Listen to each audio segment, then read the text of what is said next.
Neemias capítulo 13, versículo 7. Vamos ficar em pé para nós lermos. Eu vou ler o 7 e 8 para a gente pegar o quadro completo. E vim até Jerusalém e entendi o mal que Eliasibe fizera para Tobias, ao lhe preparar uma câmara nos átrios da casa de Deus. E isso me angustiou muito. Por isso lancei todos os utensílios da casa de Tobias fora da câmara. Pai querido, nós queremos pedir que a Tua palavra, que é bendita, seja bênção nas nossas vidas. Traga, Senhor, alinhamento profético dentro de tudo que tem sido lançado nessa casa desde sexta-feira, Senhor. Que possamos fazer hoje um link completo em tudo o que aconteceu nesse final de semana. E sairmos daqui, Senhor, convictos daquilo que o Senhor tem para nós, mas acima de tudo, tomando posicionamento em nome do Senhor Jesus Cristo. Amém? Pode sentar, meu querido. Desde sexta-feira nós estamos trabalhando aqui algumas temáticas, tá? E nós trabalhamos na sexta-feira a questão da tribo de Manassés, tiramos lições daquela tribo, falamos muito sobre a questão da competência, né, e habilidade que Deus trouxe para aquela tribo. Falamos sobre uma tribo que teve 2 porções de terras, trouxemos tudo isso para o significado espiritual. Hoje de manhã nós entramos no livro de Abacuque, um profeta que vai pregar junto com Jeremias. Os outros pregaram o próximo, mas ele vai se alinhar com Jeremias, e nós pregamos só o versículo 2, quando ele fala: até quando clamarei a ti? Falamos sobre aquele sentimento, né, de atribulação que vem no coração de Abacuque diante da situação geopolítica, da situação social, da situação que estava acontecendo. E hoje nós vamos fechar essa tríade de mensagem com a seguinte questão: a indignação, tanto é o título da mensagem.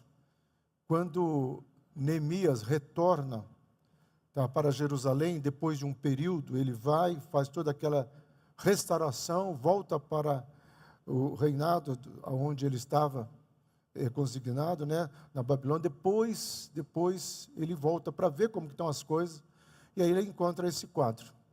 Antes de nós entrarmos na mensagem, amado, precisa dizer uma coisa. Hoje foi uma disputa para estar aqui hoje à noite.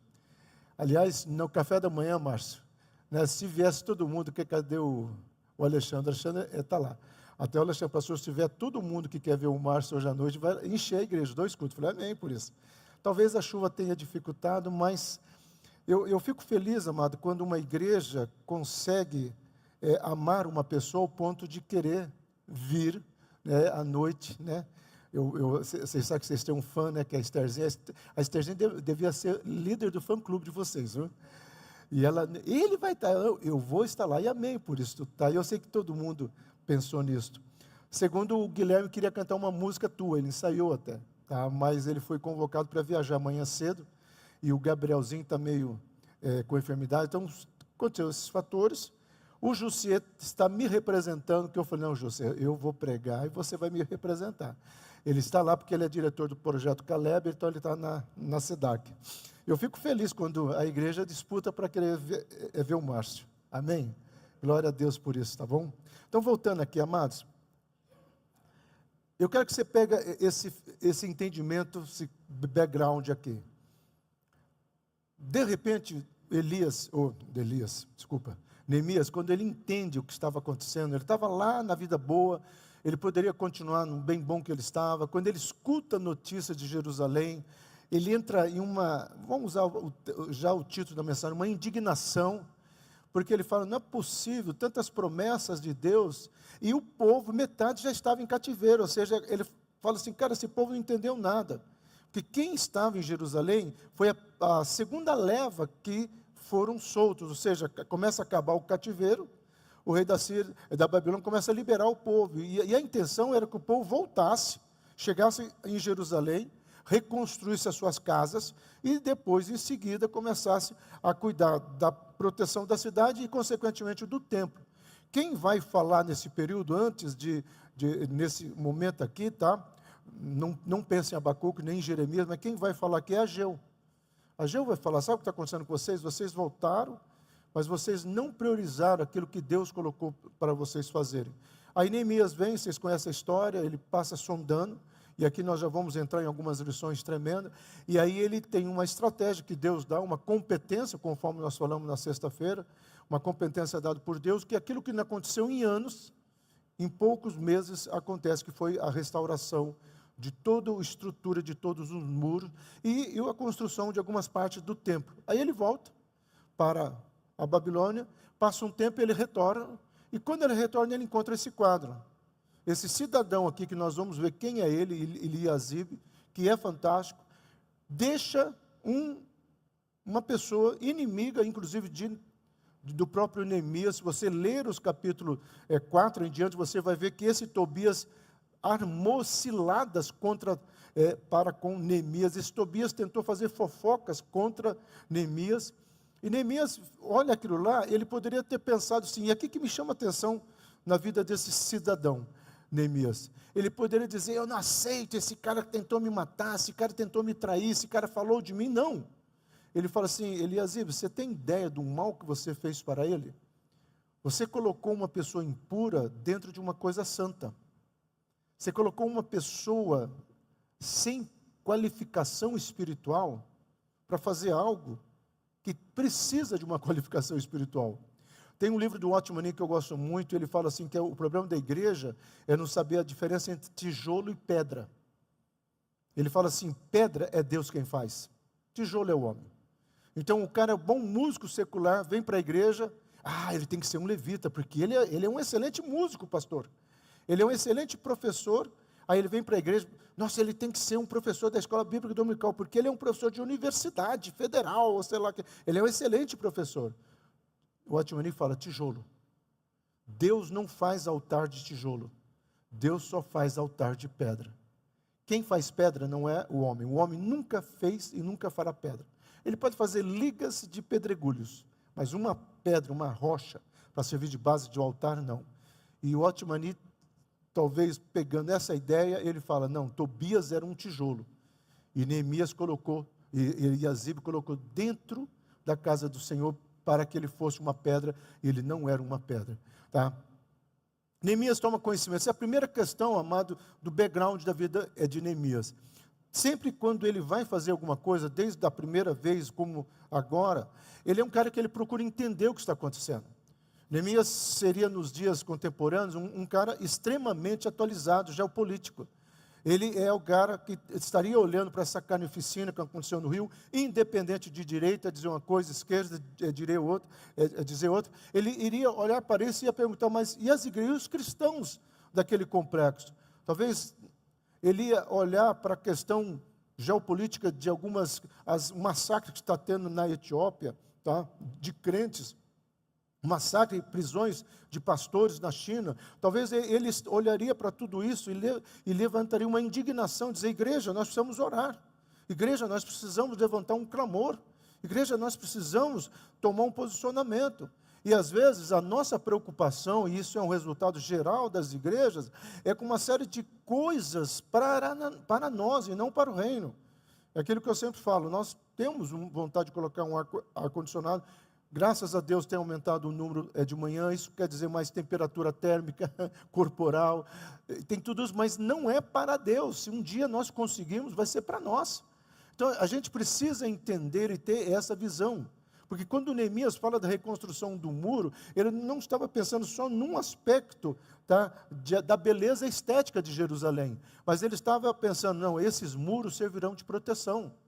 E talvez os muros que eu e você precisamos levantar ao redor da nossa vida, da nossa estrutura familiar, eu sempre falo família, tá, ministério e profissão. Essas três sequências você tem que entender. Tá? E talvez esses muros que nós precisamos levantar é muro de orações. Então, antes de entrar no outro slide, eu te faço uma pergunta. Você tem conhecimento da sua vida? Você se lembra de Bartimeu? Jesus chega para Bartimeu e fala assim, Bartimeu, o que você quer? Eu sempre falo aqui que é a história que eu mais gosto, porque assim, de toda essa história, o que Bartimeu poderia falar? Senhor, o senhor não está vendo que eu sou cego? O que o senhor acha que eu quero? O senhor já curou tantos cegos. Tá? Mas Bartimeu não entra nesse detalhe, o próprio Jesus não fica brincando. Porque o que Jesus esperava de Bartimeu? Bartimeu, você conhece a sua necessidade? Você conhece realmente o que você espera de mim? E às vezes é isso que nós precisamos. Então, quando Bartimeu fala, eu quero ver, é porque ele sabia, ele conhecia a sua limitação, ele conhecia a sua necessidade. Se Jesus chegar para nós aqui hoje, você sabe, e ele perguntar, Silas, se ele perguntar para mim, amado, eu tenho está aqui, eu até peguei, está aqui, ó. Tem uma lista, Deus, está aqui uma lista, o senhor atenda qual o senhor quiser. Qualquer uma dessa lista aqui está valendo. Tá? Mas às vezes não é uma questão de você colocar no sentido de ganância, mas no sentido de Deus, está aqui, eu apresento. O que você quer? Qual o conhecimento você tem? Como é que está o seu casamento, sua vida familiar, sua profissão, os seus projetos? Deus quer fazer parte dos teus projetos. Ele mesmo vai dizer para Jeremias, olha, se você soubesse os pensamentos que eu tenho para vocês, são pensamentos de paz e prosperidade. Tá? E aí ele escolhe as pessoas. E a segunda questão, ele não chega ali, olha, eu acho que você é legal, eu acho que você é legal. Ele vai fazer uma escolha e nós vamos entrar aqui. Eu já falei uma vez no estudo no aulão, tá? O tempo antigo do aulão, né? Nós fizemos um estudo sobre os nomes. E eu peguei de lá alguns nomes, tá? Porque isso vai ter tudo a ver com a obra. E eu sempre falo que, para mim, foi uma questão muito profética e espiritual. Deus escolhendo as pessoas pelo significado profético. Porque nós precisamos entender o seguinte, amado, para nós, né, nome é muito assim, né? Quer dizer, tem gente que põe nome de cachorro, de cantor de ópera, tem gente que põe nome para cachorro de heróis, né? O Thor, né? E tem gente que põe de pessoas, já viu? Pessoas colocando nome de Sofia em cachorro? Solange. Vem Sofia, entendeu? Então assim, para nós o nome é bonitinho, eu gosto da sonoridade, a esse nome, nós colocamos, mas não na cultura hebraica.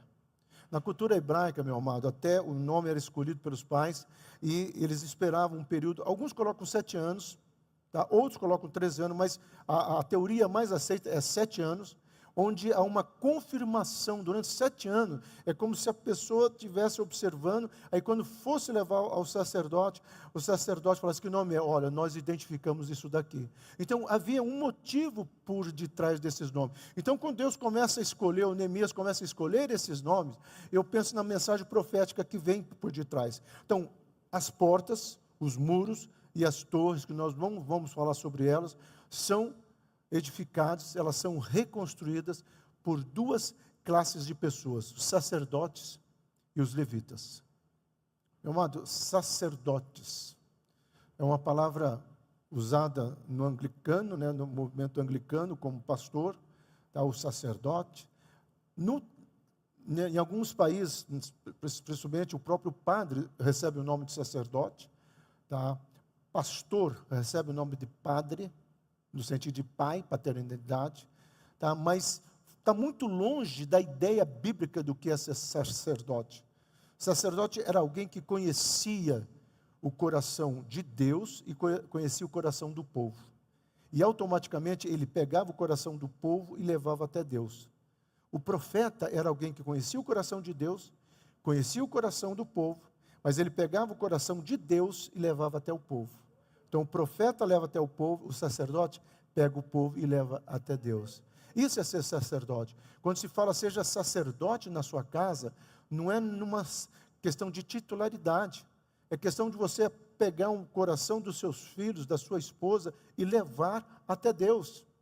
Essa é uma responsabilidade. Ah, mas a Bíblia é machista. Pode chamar do que você quiser, mas essa é uma responsabilidade que foi dada a nós, homens, levar o coração da nossa família até Deus. Então, o primeiro elemento é esse aqui, que tem uma história linda, tá? Que vem de uma família sacerdotal, tem um legado sacerdotal. Os pais deles colocam o nome de Eliasibe, que no hebraico significa o Senhor restaura todas as coisas. Olha que nome bonito, né? Eliasibe, né? O Senhor restaura todas as coisas.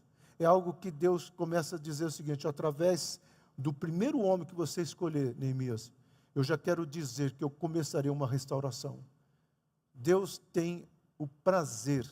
Uma vez eu já compartilhei aqui, eu estava, quando eu tinha terminado de armar o o meu trenzinho, né, que eu tive que desarmar por causa do Malek, eu consegui fazer eles grandes, assim, então eles iam numa mesa, só que o Malek colocava os trenzinhos para se chocar.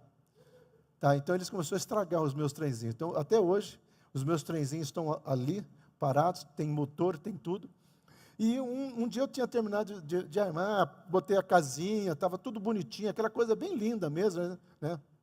E à madrugada eu se levantei para orar, e eu falei, Deus, olha, o meu hobby é esse. Descobri um hobby para mim, montar esses trenzinhos. Eu perguntei, eu já contei isso aqui uma vez, Deus, e qual que é o seu hobby? Aí Deus falou, o meu hobby é restaurar coração. O meu hobby, o meu prazer é trabalhar em vidas. Hoje de manhã nós tivemos um casamento, meu amado, para mim foi uma restauração de Deus. Esse casal nós conhecemos numa situação, convidamos aleatoriamente, vieram.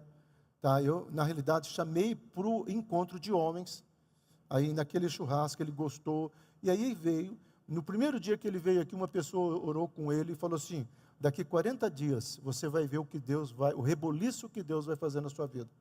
Tá? E hoje, coincidentemente, completou 40 dias. E hoje ela estava casando, recebendo a bênção. Tá? Então, quando eu vejo Deus rumando a casa, restaurando, eu vejo, esse é o prazer de Deus. Para quem assistiu, o nosso maior medo foi naquele estouro, tá? Que nós soltamos esses coraçõezinhos, né? Porque a gente estava com medo de cair aqui. Eu e a Esther e o Tony no sábado, e o Alexandre no sábado, nós ensaiamos. No sábado nós estouramos um daquela para ver a distância, né, Tony? Para ver, para não prejudicar nada aqui. Então, o Senhor é um Senhor que restaura. Quando eu vejo essas coisas, eu fico extremamente feliz. Tá? Hoje uma pessoa falou assim, depois que terminou o culto, pastor, eu senti algo novo nessa igreja. Um pessoal que veio a convite, chamaram para entraram naquela sala para conversar comigo, eu só quero dizer uma coisa, que igreja! Se eu fosse morar nessa cidade, eu vou fazer parte dessa igreja. Aí eu lá, gostou do pastor, né? Eu não imagino que vai fazer essa pergunta, né? Mas eu falei, que benção, o que te chamou a atenção? Tudo, pastor. Mas principalmente a unção. Eu senti a presença de Deus, que ambiente gostoso, leve. Eu não senti aquele peso, o senhor estava descontraído, o senhor brincou, a mensagem, o louvor. Amado, é isso que Deus quer restaurar. Eliasib significa que Deus quer restaurar as questões. E quem que ajuda Eliasib? Aqui, ó, você quer botar um nome de pessoas em cachorro? Está aqui, Zacur. Uma boa indicação. Zacur, no hebraico, meu amado, significa, olha só, aquele que está atento, ou atento às coisas do Senhor, mas aquele que está atento às coisas do Senhor. O primeiro personagem, ele vai restaurar.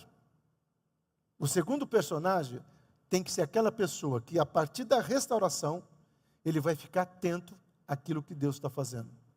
Porque às vezes, meu amado, até estar atento é ter uma percepção do mundo espiritual. Quando vocês estavam cantando essa vida simples, eu consigo imaginar o Márcio e a Nancy sentaram numa cadeira na frente de uma lareira, com uma janela aberta, vendo o pôr do sol. Não é nem nossa, é o pôr do sol. E dizendo, isso é vida simples. Eu até mandei para um pastor, porque nós conversamos muito sobre vida simples. Vida simples. E eu falei, olha, a conversa nossa da semana aqui, né? Depois que eu vou ver, ele deve estar pregando agora, que é o horário de culto dele, né? Depois eu vou ver qual é a resposta. Falei, olha a vida. Mas às vezes é isso aqui, meu amado. Estar atento às coisas do Senhor é ter uma vida simples. Sabe aonde que nós pecamos? Eu acho que nós ficamos tão religiosamente presos a uma coisa mística, que nós esquecemos que Deus pode falar na simplicidade. Uma vez lá na Cesar Alvim, a equipe do louvor inteiro tinha faltado, imagina, Monte Hebrão. E aí estava dando horários, não tinha chegado. Tá? E eu estou ali, bem em frente à igreja, no primeiro módulo, né? no primeiro tempo, tem uma árvore. Essa árvore existe até hoje.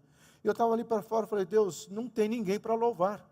E de repente, meu amado, você pode dizer, não, pastor, porque era 6 e pouco, é o horário dos passarinhos começar a ir para as árvores. Meu amado, você pode justificar do jeito que você quiser. Eu vou falar o que Deus ministrou no meu coração.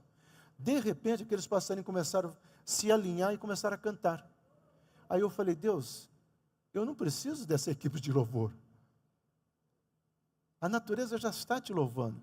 Então, amém. Se não tiver ninguém para louvar, nós vamos entrar com a palavra. Às vezes nós precisamos, sabe, uma vez a Ângela estava numa briga com Deus, ela não está aqui, eu posso contar, né? A gente ia chegar em casa, ela é um puxão de orelha. Aí Deus falou para ela assim, Ângela, você... Sabe, era o Chioque, um cachorro, né? Chioque é o nome de um personagem, tá bom, amado? E aí Deus falou assim, quando você fica bravo com o Chioque, você toca ele, tá? Ele vai lá para o cantinho, às vezes você é até enérgica com ele, mas quando você fala, vem Chioque, ele vem todo balançando um rabinho, como se nada tivesse acontecido. Por que você está chateado ou preocupado se eu estou disciplinando você?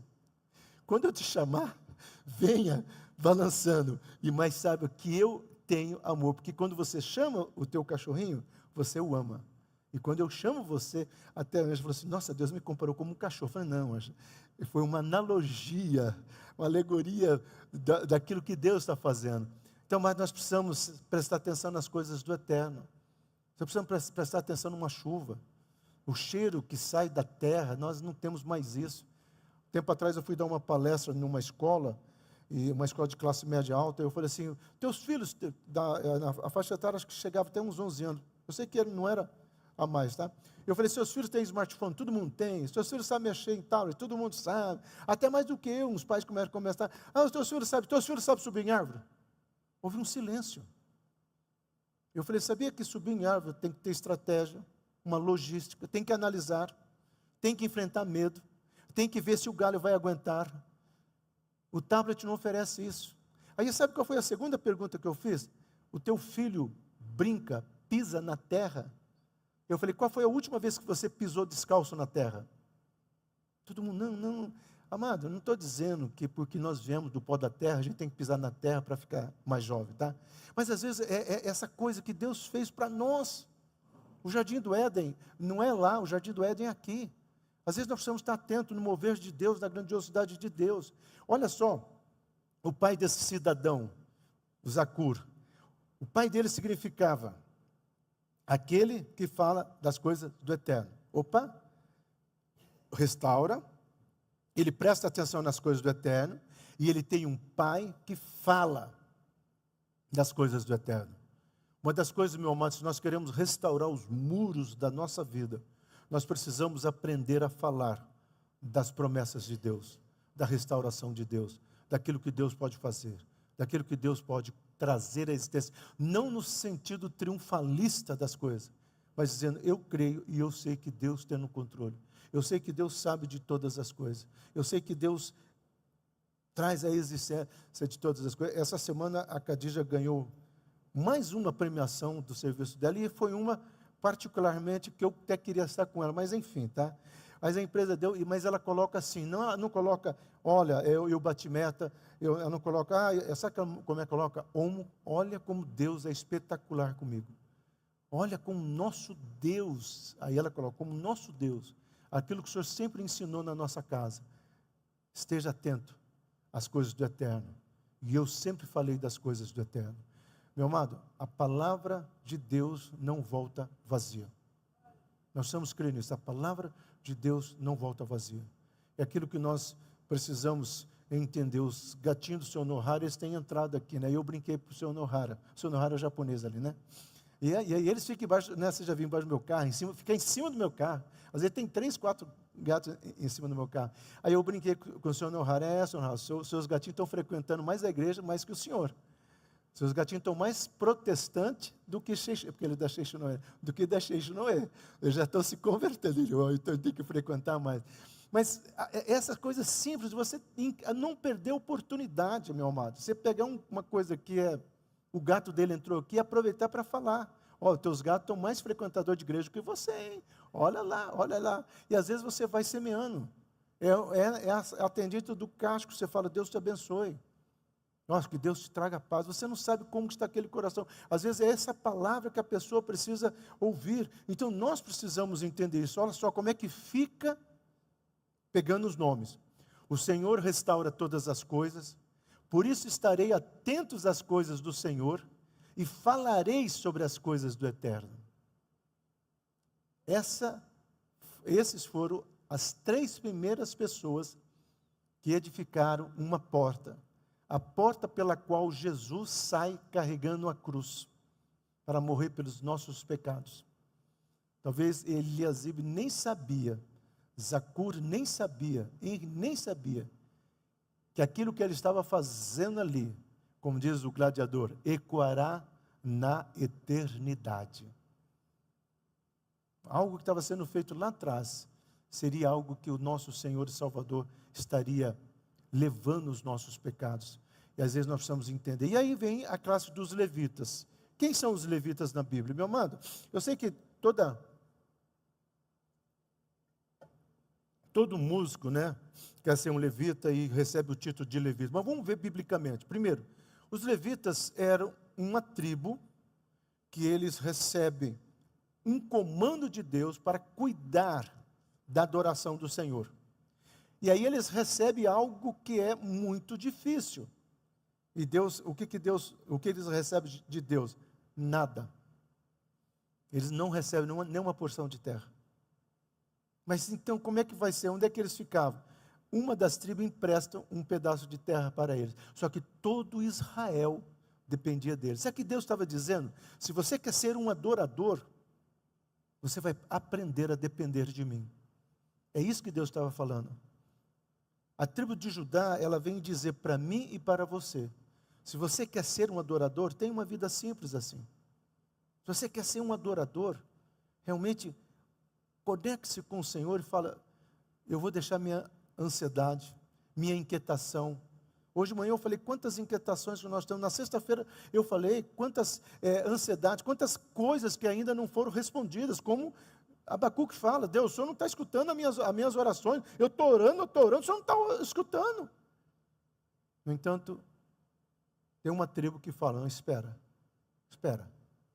Essa tribo foi ajudada pela tribo de Efraim muitas vezes, e a tribo de Efraim significa afortunado, riqueza. Foi ajudado pela tribo de Gade, a tribo de Gade são os valentes. Foi ajudado pela tribo de Manassés. São situações onde essa tribo aprendeu a depender de Deus. E daqui saíram os maiores adoradores, daqui saíram pessoas que escreveram os salmos. Salmos que tão bem faz para nós. Os muros eram edificados pelos levitas, pois o louvor nos leva a um lugar de proteção. Meu amado, você não tem ideia o que é você colocar um louvor, mesmo que baixinho, no teu ambiente de trabalho, quando você pode, ou às vezes na sua casa. Você não tem ideia do que é isso no mundo espiritual. Não é simplesmente colocar, mas dizer, Senhor, enche este lugar com a adoração que está saindo de lá. Quantas vezes, meu amado, eu já tive experiências tremendas de simplesmente ligar uma adoração, e às vezes até esquecer, porque eu vou fazer outras coisas, mas a percepção do poder de Deus. Eu já contei uma vez, uma pessoa que era gerente de uma determinada empresa, alguém que me conhecia, ligou, pastor, o senhor pode atender, porque ela está numa crise, pode, manda ela vir, ela vai ter que esperar um pouquinho. Aí ela veio, só que essa porta estava aberta. E aqui nós não tínhamos o movimento, né, que o Tony trouxe do postinho, então as cadeiras ficavam arrumadas. Aí ela entrou, sentou bem ali no último lugar, e eu vi que ela entrou pelas câmaras, falei, nossa, e fiquei preocupado, porque a primeira vez estava vendo, mas é gerente de uma empresa, não tem perigo, eu pensei eu, tá? E de fato não teve. Mas quando eu terminei o atendimento, ela estava assim, fechada, eu, oi, você é a pessoa que veio, ela, eu não preciso mais. Que coisa aqui, a áurea, a força, eu estou sentindo um perfume aqui.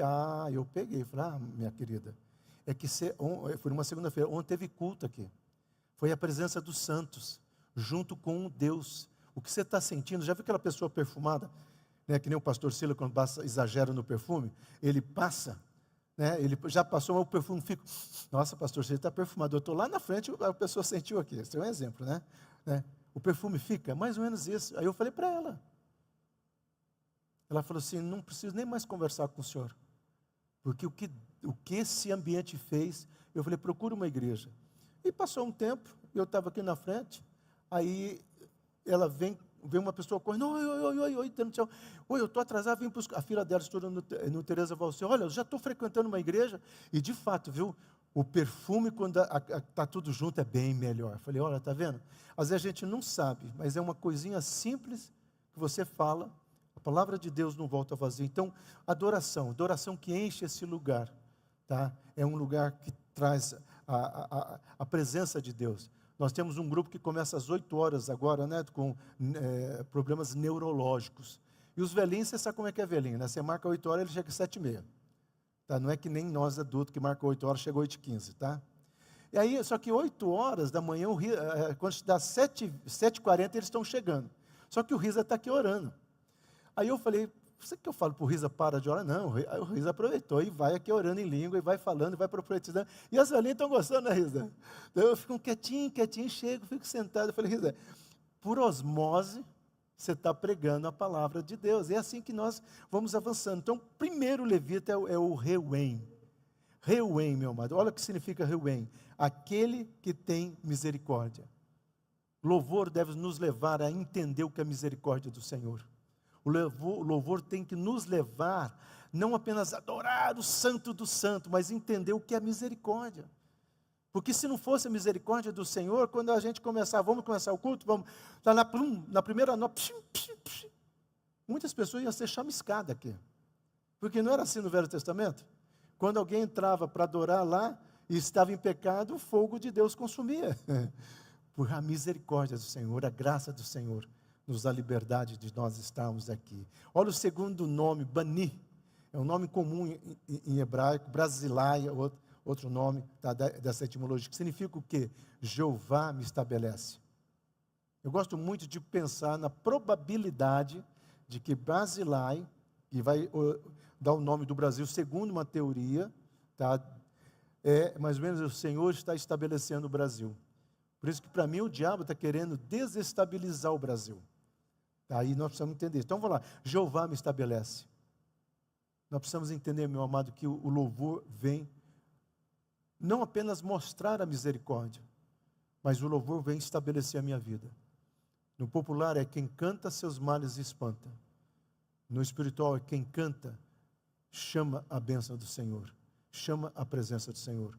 O judeu, meu amado, quando ele fala sobre louvor, ele tem uma palavra no hebraico, não está na Bíblia, mas isso eu ouvia do rabino, que era, o que é louvar para eles? É fazer os céus, olha que coisa linda, fazer os céus beijar a terra. Eu falei isso para o David Keelan, que ele é um cantor, né, lá de BH, ele falou, uau! Eu falei, é uau mesmo. Quando você está louvando, com o coração aberto, você está fazendo com que os céus beijem a terra. Olha, cara, um parênteses aqui, você quer um cara mais poeta, mais romântico, mais criativo do que Deus? Não tem. Nosso Deus é um Deus poeta, estabelece as coisas. Asabias, um nome estranho, né? Mas olha o significado desse nome aqui, Senhor. Jeová me dá visão. Meu amado, a misericórdia do Senhor me estabelece e a misericórdia do Senhor me leva a ter visão. Olha que coisa tremenda. Nós precisamos desta visão, porque às vezes nós estamos enxergando o mundo físico, nós estamos enxergando aquela pessoa ruim, chata, mas nós não sabemos o que é a dor dela. Essa semana eu estava conversando com a Ângela sobre uma situação, não é daqui, não se preocupe. Ela falou assim, nossa, conheci tal pessoa assim, tal, mas ela é muito chata. Eu falei, Ângela, eu conheço ela. A história dela é essa. Ela, nossa, muda tudo, né? Quando você fala assim que às vezes a pessoa tem toda uma história. Pessoas que têm medos de igreja, pessoas que foram machucadas por igreja. Você convida para vir para a igreja, eles até mantêm uma certa distância. Quantas pessoas não estão assim? Quantas pessoas não estão justificando os erros? Olha só, amado, como é que fica aqui. Aquele que tem misericórdia, Jeová estabelece e Jeová dá visão. Amém? Vamos avançando aqui. Agora eu vou um pouquinho mais rápido, porque eu queria para poder chegar aqui, meu amado. Até porque o Márcio não pode ficar muito tempo sentado, né? Palavra entendi.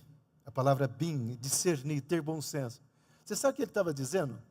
Olha, eu tive bom senso para entender que quando você pega uma pessoa fora daquilo que Deus tem e coloca ele porque você acha, é o pastor que pega uma pessoa e coloca no ministério por achismo, por proteção, por vaidade, ou seja lá pelo que for. Eu tenho 23 pastores, meu amado. Eu já escutei de um pastor falar assim, não, eu sei que o fulano de tal tem a vida toda arrebentada, mas ele é um cara conhecido nessa cidade, então eu tenho que deixar ele nessa situação. Eu falei, meu amado, conhecido nessa cidade é o diabo. Agora, conhecido no mundo espiritual tem que ser Deus, não é isso que nós precisamos entender.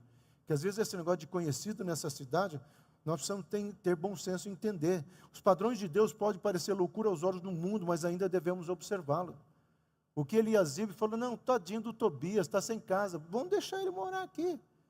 Meu amado, nós precisamos entender, mesmo quando eu empresto a igreja, muitas pessoas vêm tomar banho aqui, eu oro, porque aqui é a casa de Deus.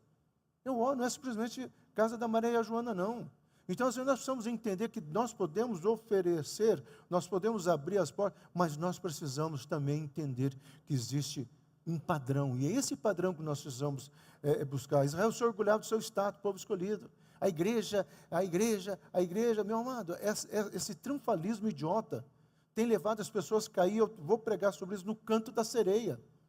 Já viu a lenda do canto da sereia, que ludibriava, enganava, seduzia os marinheiros? Tem muitas pessoas que estão caindo no canto da sereia de algumas igrejas. Isso é muito sério. Agora, como é que eu faço? A Monte Hermon também pode correr o risco. Aquele que está em pé, cuidado para não cair. Mas como que eu não vou cair então, pastor? Conhecendo a palavra, lendo a palavra, buscando a palavra. Neemias sabia que só havia uma coisa que os tornava especial, ou diferente de todos os povos da terra, era o chamado. O chamado. Eles não eram especiais porque eles eram bonitinhos, eles eram especiais porque Deus chamou. Eles não eram uma nação voluntária. Hoje de manhã eu falei da diferença do voluntário e do chamado, né? Eles não eram uma nação voluntária, não. Eles eram, e são até hoje, uma nação chamada. Porque uma vez chamado por Deus, não perde a validade do chamado. Tá? Vamos tentar lembrar de Balaque. Se lembra, de Balaque, amado? Se ele não podia vencer Israel pela força, o que ele tenta? Tenta vencer Israel pela sedução. Presta atenção nisso que eu vou te falar. O diabo é um pescador de almas. Assim como nós também somos. Somos pescadores, amém, mas o diabo também é. E quem é pescador aqui sabe o que eu vou falar. Quando você vai pescar, você tem algumas coisas que são importantes. Primeiro, você tem que conhecer o rio, senão você se perde em algumas situações. Segundo, você tem que conhecer que peixe que dá esse rio. Terceiro, mais importante, você tem que saber que isca. Primeira vez que eu me meti a pescar, nunca mais. Além de eu machucar o dedo, eu peguei o anzol mais bonito, e peguei uma coisa assim brilhante, bacaninha, né, um peixe lá artificial. Falei, vou pegar isso aqui. Falei, pastor, isso aqui é para pegar tal peixe. Aqui não vai funcionar. Tem que ser essa minhoquinha aqui. Eu falei, não, então não pesco mais. Às vezes nós queremos pegar a isca pela aparência, mas Deus sabe, mas o diabo também sabe. O diabo sabe o que pode me pegar, o que pode te pegar. O diabo sabe quais são as nossas limitações. Então, será que somos tão cegos a ponto de não vermos que estamos brincando com Tobias culturais? Será que nós não percebemos o que a igreja está fazendo, como que a igreja está indo? Tá? Eu me lembro que quando qualquer atim que o povo dava, a internet bombardeava, agora vai. De repente, acontecia um estouro de bomba em algum lugar, a rua Margidão, chegou a Margidão. Cadê esse povo? Porque eles falaram tanto, nada, porque todo mundo quer ter a bola da vez para dar ibope. Quando começou o negócio do Hamas, a Cisjordânia, todo mundo, olha, Deus me mostrou. Como foi o negócio da Covid? Deus me mostrou que nós somos blindados. Meu amado, eu tenho tristeza em dizer, todas as pessoas que falaram que Deus mostrou que nós somos blindados, morreram de Covid. Então, às vezes, nós precisamos entender que a coisa é mais séria, e isto me angustiou muito. Olha a palavra que ele usa, a palavra ra'ad, nos seguintes, causar mal, indignação, ra. Se lembra quando tinha uma artista que aparecia na televisão? Ra. E todo o povo falava Ra. É o nome de um demônio que significa eu te causarei mal. Olha que coisa horrível, né? E às vezes a gente está falando. Às vezes, né, pessoas estavam falando, né? E o programa da Xuxa falava Ra. Tá, graças a Deus virou pastora, né? Pelo menos assim espero. Tá, então, o que ele está falando? Ó, existe uma coisa querendo causar mal. Todos querem um evangelho sem mudança, sem transformação. Meu amado, sinto muito em lhe dizer, não existe um evangelho verdadeiro sem mudança, sem transformação. Não existe. O que existe é paliativos, verdadeiros placebos. Mas chega uma hora, eles não fazem mais efeito. O verdadeiro evangelho leva à transformação. Mas o evangelho em Cristo É um evangelho de impacto. Impacta a minha vida, muda a minha vida. Um evangelho que convida o pecador a vir como está, mas a não conformar-se com o seu estilo. Ah, pastor, Deus ama todos. Ama. A porta da igreja está aberta, mas não para você continuar como você está em qualquer área. Nós precisamos entender que Deus espera essa mudança. E eu encerro com essa frase. Como Daniel, nós vamos precisar escolher todos os dias se nós queremos os manjares do rei ou uma mentalidade do reino. Nós queremos entender o que é a indignação de Neemias e olhar para tudo isso e dizer, Senhor, eu não quero mais os manjares do rei, mas eu quero uma mentalidade do reino. Amém? Vamos abaixar as nossas cabeças. Senhor, nós colocamos essa palavra, pedimos que ela seja bênção nos nossos corações. Pedimos, Senhor, que o Senhor possa levantar o teu rosto, possa, Senhor, completar a tua palavra em cada um de nós. Prepara-nos para a ceia agora, Senhor, em nome do Senhor Jesus Cristo. Amém, amados?